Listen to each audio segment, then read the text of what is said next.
Monsieur l'abbé, vous avez été l'un des orateurs de cette conférence par rapport au rapport des Nations Unies sur les droits de l'homme en République démocratique du Congo. Mais la première question venue de Kinshasa, comment cela a-t-il été reçu par la population, pour ne pas parler en tout cas du gouvernement? La population n'en sait rien. La population n'en sait rien. On n'en parle pas au niveau de la population.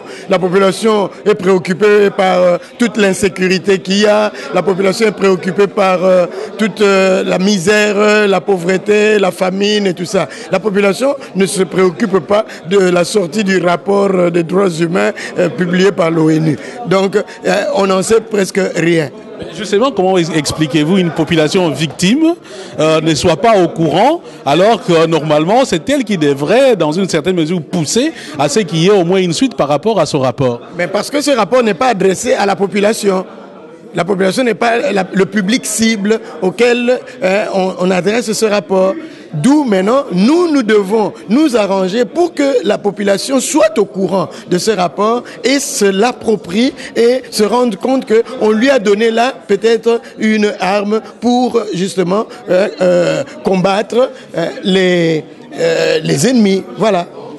Il s'est fait, disons, il y a déjà une évidence, c'est que le rapport est là. Le rapport essaye un peu, en tout cas, de relever beaucoup d'éléments qui ayant trait au massacre, même à certains actes de génocide commis en République démocratique du Congo. Maintenant, les éléments connus, qu'est-ce que vous pensez faire au niveau de la société civile congolaise? Mais je crois que ce qui a lieu de faire, bon, tout le monde parle des actions judiciaires, qu'il faut une justice au niveau national, il faut une justice au niveau international, il faut une justice mixte, il faut une justice transitionnelle. On parle de tout cela, c'est bien beau. Et je suis d'accord qu'on puisse faire justice aux victimes de toutes ces violations. Mais je crois, pour moi, la meilleure façon de mettre fin aux violations des droits humains, de mettre fin à toutes ces violences, c'est de chercher des voies de réconciliation au niveau du peuple. C'est-à-dire que le peuple se rende compte que c'est nous qui sommes victimes, mais en même temps, c'est nous qu'on utilise pour nous entretuer.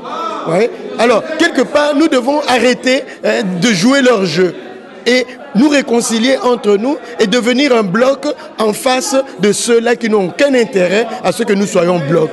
On ne peut pas parler de la réconciliation tant qu'il n'y a pas reconnaissance et tant qu'il n'y a pas réparation quelque part. Alors comment cette réconciliation entre peuples pourra-t-elle avoir lieu? Surtout aussi quand on sait qu'il me semble, selon certains analystes, que le peuple rwandais, pour le cas du Rwanda, n'a pas conscience du tort que la guerre a fait ou que le Rwanda a fait aux populations congolaises. La réconciliation est un processus et les conditions, les étapes de la réconciliation, comme on a dit, il y a la reconnaissance du tort qu'on a fait à autrui, il y a la demande de pardon, il y a l'acceptation de ce pardon et donner ce pardon, et puis il y a la réparation et enfin il y a la résolution de construire un nouveau monde. Eh bien, ce sont des étapes. On ne peut pas dire qu'il ne peut pas y avoir réconciliation tant que ceci ou cela. Non, il faut mettre en route une démarche, mettre en route un processus, n'est-ce pas, déclencher ce processus pour que l'autre arrive à reconnaître le mal qu'il nous a fait. Que devons-nous faire? Voilà les vraies questions qu'on doit se poser. Et dans votre plaidoyer pour la réconciliation, quelle part réservez-vous aux criminels?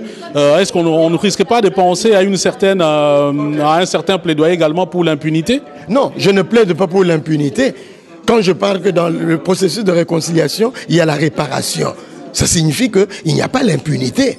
Hein? Et puis, le vrai problème, c'est quoi? Quand on parle de la punition, n'est-ce pas? Mais la punition, est-ce que quand on a sanctionné, donné la punition à quelqu'un, est-ce qu'on a résolu le problème nécessairement?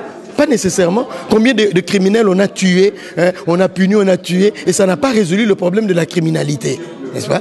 Donc il y a une autre façon de voir la démarche de l'attitude qu'on doit avoir vis-à-vis du criminel, n'est-ce pas? Parce qu'en définitive, qui est le criminel et qui ne l'est pas? Vous voyez? Et c'est là la grande question finalement. Qui est criminel et qui ne l'est pas? N'est-ce pas? Aujourd'hui, nous pouvons pointer du doigt un tel comme criminel. Et effectivement, ils le sont. Mais moi qui pointe du doigt un tel comme criminel, est-ce que je ne le suis pas à ma manière, à ma façon et à un certain niveau, n'est-ce pas, hein? Et c'est là où la réconciliation suppose non seulement que l'autre reconnaisse le mal qu'il nous fait, mais ça suppose que moi aussi, qui suis lésé, je reconnaisse ma part de responsabilité dans ce mal dont je suis victime. Peut-être parce que je me suis laissé faire. Peut-être parce que je n'ai pas eu le courage de réagir. Peut-être parce que je n'ai pas eu le courage de me défendre. Eh bien, tout cela, ou peut-être parce que j'ai provoqué quelque chose. Vous voyez? Eh bien, c'est une démarche de deux parties qui doivent reconnaître chacun de son côté le mal qu'il a fait, n'est-ce pas? Et voir comment il y a lieu d'envisager une nouvelle manière de vivre ensemble. Vous êtes un homme d'église, Monseigneur Mosengo vient d'être créé cardinal. Et qu'est-ce que vous pensez que pourra être son rôle par rapport à la situation actuelle de la République démocratique du Congo? Je crois que le cardinalat ne vous donne aucun pouvoir sur la situation dans un pays. Le rôle du cardinal est un rôle d'abord au sein de l'Église. Au sein de l'Église, il a comme rôle, comme fonction de conseiller le pape et deuxième attribution, c'est de voter ou d'élire un nouveau pape quand un pape meurt. Voilà les deux fonctions reconnues aux cardinaux au sein de l'Église. Voilà. Et pour le reste, son rôle vis-à-vis de la situation du pays ne dépend pas de son statut de cardinal. Ça dépend de lui-même, de son engagement personnel en tant que chrétien, en tant que prêtre, en tant qu'évêque, n'est-ce pas? Et ça n'a rien à voir avec le fait qu'il devient cardinal. Voilà, on peut être cardinal et rester bien tranquille dans son coin. Si vous étiez à sa place, vous souhaiteriez suivre Maloula ou Etchou? Moi, je n'ai pas à être à sa place. Et je n'ai pas à répondre à sa place non plus. Moi, tout ce que je sais, c'est que je vais suivre Jésus-Christ. Je ne vais pas suivre Maloula ni Etchaou, je vais suivre Jésus-Christ et c'est pour ça que je me suis engagé comme prêtre. Donc si j'étais à sa place, je suivrais Jésus-Christ et je ne suivrais ni Maloula ni Etchaou, mais je suivrais Jésus-Christ. Et si je dois suivre Maloula ou Etchaou, c'est dans la mesure où, comme dit Saint Paul, ils suivent Jésus-Christ. Eh bien, en ce moment-là, je peux les imiter dans leur imitation de Jésus-Christ. Mais je n'ai pas à imiter des gens ou à suivre des gens, j'ai à me mettre à la suite de Jésus-Christ, qui est mon maître, qui est celui qui m'appelle et celui que je dois imiter sur tous les plans.